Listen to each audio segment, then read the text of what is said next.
Okay, go. Okay, 60th of a second, there's a bit of blurring in the background. Let's go to half that is a 30th of a second, and we'll go to half that, which is a 15th of a second. So let's go to 15th of a second. My camera now is flashing f22 because that's the smallest aperture that I can go. It can't go any smaller than that. So let's have a look. Okay, ready to go? Okay, run.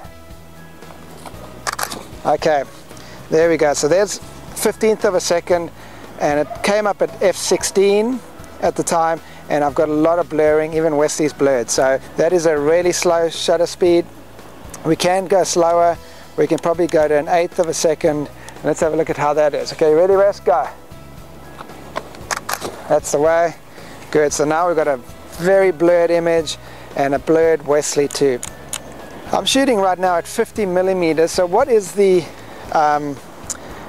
slowest shutter speed I can have and handhold the camera without needing a tripod? Well, if I'm shooting with a 50 millimeter lens, I can handhold it at 1/50th of a second. If I'm shooting with a 100 millimeter lens, I can handhold it at 1/100th of a second. If I'm shooting at 200 millimeters, I can handhold it at 1/200th of a second.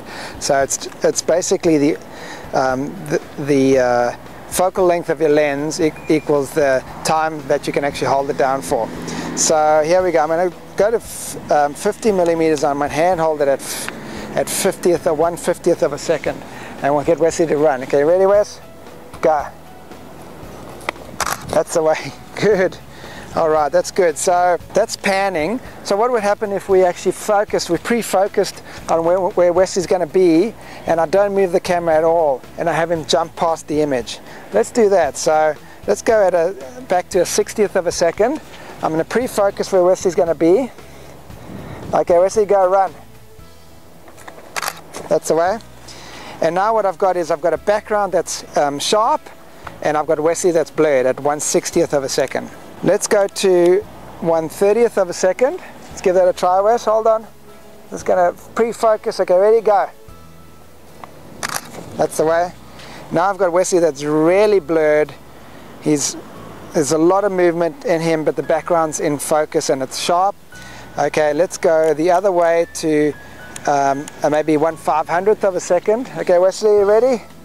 Okay, go. At 1/500th of a second, Wesley is sharp. It looks like he's frozen in the air. Let's go even up to 1,000th of a second. And Wesley, ready? 1, 2, 3, go. That's the way. Good stuff. And now he's sharp. It looks like he's just standing in mid-air. So that's what shutter speed does. It makes something really sharp and frozen in time. That's a 1/1000th of a second. The faster the shutter speed, the more frozen something is. And the slower the shutter speed, the more blurred the person is or the background is. And we can use that for a great creative effect.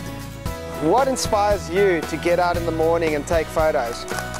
Each one of these is one f-stop change. Great, love it. Soft light is the opposite. I'm going to go back and shoot at 200 millimeters.